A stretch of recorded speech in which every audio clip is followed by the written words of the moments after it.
Lepo pozdravljeni, sem Bojan Štok, vodja sektorja za razvoj programske opreme. Predstavil vam bom arhitekturo sistema COBIS in prehod na odprtokodno platformo.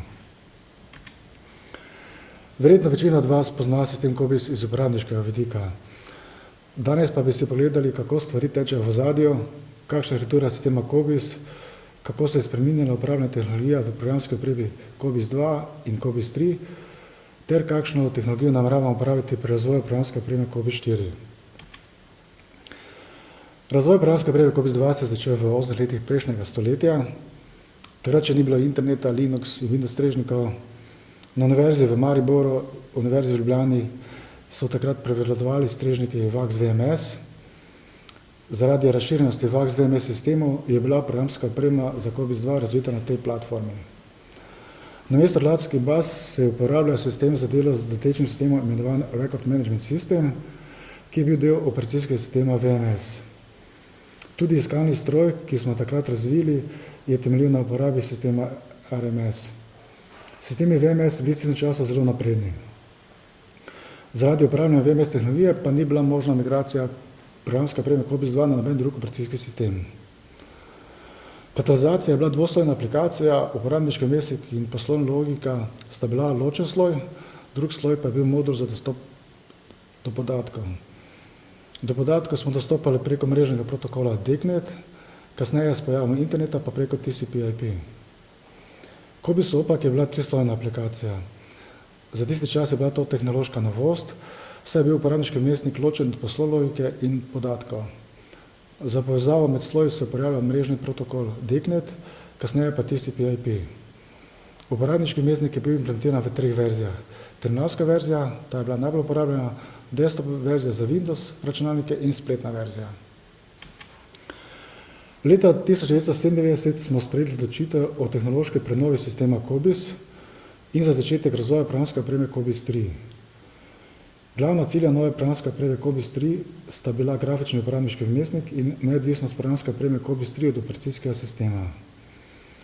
Izbrali smo programski jezik Java. Java prevajalnik izvorno kodo ne prevede v strojno kodo, ampak v vmesno kodo oziroma Java bytecode, kar omogoča, da lahko preveden program izvajamo na katerikoli platformi, ni da bi morali kodo prevajati posebej za to platformo. Pogoj je le, da na tisti platformi teče Java navidezni stroj, Java Virtual Machine, ki vmesno kodo prevede v strojno kodo. Moto Jave je bil Write Once, Run Anywhere. Prva verzija Jave je bila izdana leta 1996. Podobno kot so danes zanimive NoSQL baze, kot sta na primer MongoDB in Cassandra, so bile takrat novost objektne baze, ki so obljubljale hitrejše delovanje kot relacijske baze. Zato smo se takrat odločili za objektno bazo Object Store. Kasneje se je pokazalo, da so objektne baze primerne le za reševanje nekaterih problemov in da za večino primerov še vedno bolj primerne relacijske baze, ki uporabljajo povpraševalni jezik SQL, Structured Query Language, in zato smo leta 2007 zamenjali objektno bazo Object Store z relacijsko bazo Oracle. Za komunikacijo med storitvami smo takrat izbrali protokol Corba, ki pa smo ga kmalu zamenjali z javanskim protokolom RMI, pred kratkim pa s protokolom HTTP. Prve module programske opreme COBIS 3 smo implementirali leta 2001. COBIS 3 smo nameščali na Windows strežnike. Uporaba strežniških sistemov Windows je bila na začetku dobra odločitev, saj smo takrat bili upravičeni do bistveno cenejših akademskih licenc. Ta licenčna politika se pri lastnikih pravic pa drastično spremenila v zadnjih letih. Zato smo konec leta 2018 sprejeli strateško odločitev, da produkcijske strežnike Windows migriramo na operacijski sistem Linux, različica CentOS, in da podatke migriramo iz komercialne relacijske baze Oracle na odprtokodno relacijsko bazo PostgreSQL. Trenutno smo na Linux strežnike migrirali približno 50 virtualnih strežnikov, na 50 virtualnih strežnikih pa še vedno uporabljamo operacijski sistem Windows. Od približno 2000 podatkovnih baz smo jih že približno 80% migrirali na relacijsko bazo PostgreSQL. Pričeli smo že tudi z razvojem programske opreme COBIS 4. Načrtujemo, da bodo spletne aplikacije, kot na primer izposoja ali katalizacije, delovale v običajnem brskalniku. Na desktop računalniku tako ne bo več potrebno mešati Jave oziroma Java Runtime Environmenta, Spletne aplikacije bo tako možno uporabljati na namiznih računalnikih Windows, macOS in Linux in tudi na drugih napravah, kot so tablice in mobilni telefoni. Želimo tudi izboljšati uporabniško izkušnjo in povečati razpoložljivost sistema. Odprti vmesniki bodo omogočali integracijo z drugimi sistemi in integracijo storitev COBISS tudi v druge spletne aplikacije. Namesto virtualnih strežnikov bomo uporabljali tehnologijo kontejnerjev. Tehnološko se bodo stvari spreminjale glede na razvoj tehnologije v prihodnosti. Trenutno pa načrtujemo uporabo tehnologije Jakarta EE in Microprofile, ki sta naslednika tehnologije Java EE in omogočata hitrejši razvoj cloud native aplikacij. Quarkus na primer omogoča hitrejše izvajanje ivanskih aplikacij in manjšo porabo sistemskih virov. Na sliki je prikazana trislovna arhitektura aplikacije COBISS 3. Uporabniški vmesnik programske opreme COBISS 3 je desktop aplikacija. Na računalniku moramo imeti nameščeno Java oziroma Java Runtime Environment. Ko v brskalniku izberemo zagon aplikacije, se preko spleta prenese JNLP datoteka. V JNLP datoteki je seznam programskih modulov oziroma seznam JAR datotek, ki se preko spleta avtomatsko prenese na desktop računalnik. Če so iste verzije modulov že nameščene, se JAR datoteka ponovno ne prenese. O prijavi v aplikacijo, autentikacijo in autorizacijo izvede storitev Authentication in Authorization Service. Ko se uporabniški vmesnik zažene na desktop računalniku, se odjemalski del aplikacije preko HTTP protokola poveže z aplikacijskim strežnikom C3.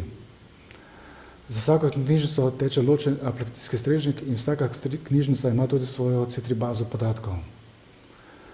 Bibliografski podatki so ločeni od C3 baze in shranjeni v MARC bazah. Servis C3 dostopa do bibliografskih podatkov s pomočjo storitve MARC Service. Bibliografske podatke indeksira servis Soler. Servis Soler omogoča tudi iskanje bibliografskih podatkov. Ker imamo v različnih okoljih nameščenih več kot 2000 COBISS 3 servisov, uporabljamo za nadzor in upravljanje nastavitev in nadgradnjo posebno desktop aplikacijo Monitor Manager. S pomočjo te aplikacije smo avtomatizirali postopke pri vzdrževanju sistemov in infrastrukture. Kot sem že omenil, teče ločen C3 servis za vsako knjižnico. In kot smo že videli na prejšnji prosojnici, servis C3 uporablja servise MARC Service, Soler in Authentication and Authorization. Poleg teh servisov pa C3 uporablja tudi druge servise, kot so servis Elastic Gateway, ki se uporablja za izvajanje poizvedb in statistik transakcij izposoje, ki so shranjeni v shrambi Elasticsearch. Servis Codes uporablja za pridobivanje šifrantov in prevodov sporočil v različnih jezikih. Servis Common Members uporablja za dostop do skupnih članov, ki si deli več knjižnic, naprimer na neki univerzi. Servis SP Pattern se uporablja za beleženje dotoka serijskih publikacij, saj ima shranjene vzorce izhajanja serijskih publikacij. Servis MS skrbi za pošiljanje obvestil končnim uporabnikom preko e-pošte, SMS sporočila ali preko potisnega obvestila na mobilni napravi. Servis MARC Converter omogoča pretvoro formatov, naprimer pretvori zapis iz MARC 21 v format COMARC. Servis RPE uporablja GURS bazo registra prostorskih enot za preverjanje pravilnosti vpisa naslovov. Na tej sliki je groba arhitektura aplikacije COBISS Plus. Aplikacija COBISS Plus ima dve verzije uporabniškega vmesnika, spletno verzijo in mobilno aplikacijo mCOBISS. Mobilna aplikacija mCOBISS preko REST protokola izvaja klice do strežnika COBISS Plus. V primeru spletne verzije pa strežnik v COBISS Plus generira HTML stran in izvede ustrezno akcijo. COBISS Plus posreduje iskalno zahtevo do strežnika Soler, kjer so indeksirane baze podatkov, ali do strežnika Samon v primeru iskanja po elektronskih virih. Integriran indeks Samon namreč vsebuje več 100 milijonov zapisov za članke, e-revije, e-knjige, raziskovalna področja, konferenčne prispevke in tako dalje. Za izpis zapisa COBISS Plus strežnik posreduje zahtevo do storitve MARC Service, ki zapise prenese iz MARC baze podatkov. Za prikaz stanja zaloge oziroma izposobljenega gradiva ali izvajanje rezervacij ali naročene gradiva strežnik COBISS Plus zahtevo posreduje v strežnik C3 strežnik posamezne knjižnice. Na sliki je groba arhitektura aplikacije dCOBISS. Spletna aplikacija dCOBISS omogoča shranjanje različnih vrst digitalnih objektov in omogoča upravljanje z digitalnimi vsebinami. Servis Soler poleg metapodatkov indeksira tudi celotno vsebino dokumentov. Aplikacija dCOBIS omogoča tako shranjevanje objav raziskovalcev in preostalih podatkov o projektih, iz katerih je bila objava financirana, o financerjih, plačnikih in stroških objav v odprtem dostopu. Te informacije so potrebne za analitiko odprtega dostopa in se hranijo v dCOBIS bazi podatkov. Servis dCOBIS dostopa do obžalovskih podatkov preko servisa MarkService, podatki iz repozitorija dCOBIS pa so vidni tudi v aplikaciji COBIS+. Omogočena je tudi sinhronizacija metapodatkov med različnimi institucionalnimi repozitoriji in dCOBIS. Trenutno razvijamo OpenAir vmesnik, ki bo omogočal žetje dCOBIS repozitorija. Kot sem že omenil, vse storitve za obžalovske baze izvaja MarkService. Zapisi so vpisani v Mark bazi, indeksiranje pa izvaja servis Soler. Dodatno pa ima MarkService implementirane še 3 odprte vmesnike. Z3950 vmesnik, to je binarni protokol, ki implementira ANSI standard Z3950 oziroma ISO 23950. SRU vmesnik, to je v bistvu REST protokol za iskanje po obžalovskih bazah.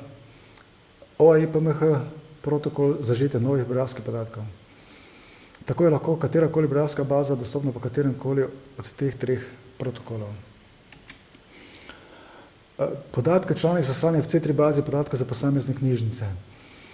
Posebej razvita servisa ISUM, LDAP in Radius omogočata različnim storitvam autentikacijo članov preko LDAP ali Radius protokola. Oba servisa se povežeta na C3 bazo podatkov.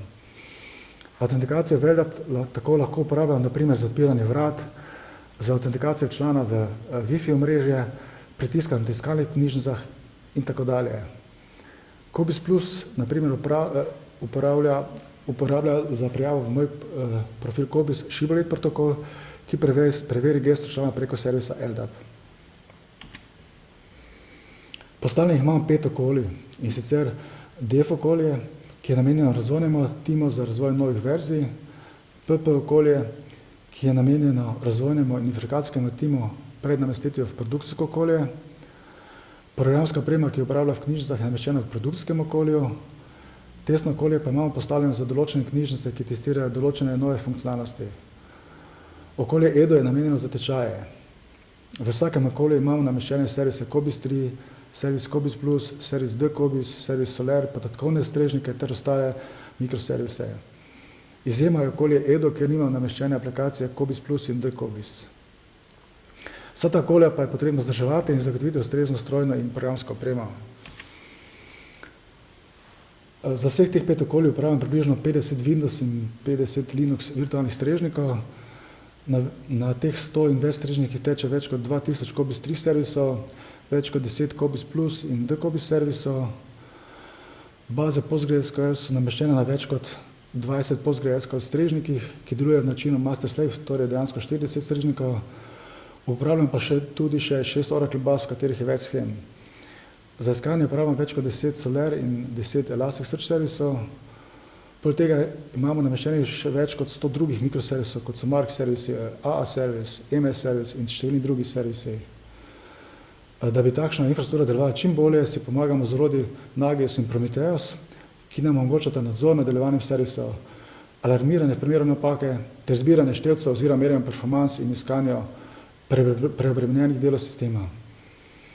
Zaradi velikega števila storitev je potrebno nadgradnje in vzdrževalne operacije avtomatizirati, saj bi bilo sicer potrebnega ogromno ročnega dela. In zato za avtomatizacijo uporabljamo orodje Ansible. Upam, da ste dobili vsaj majhen vpogled v ozadje delovanja sistema COBIS in hvala za pozornost.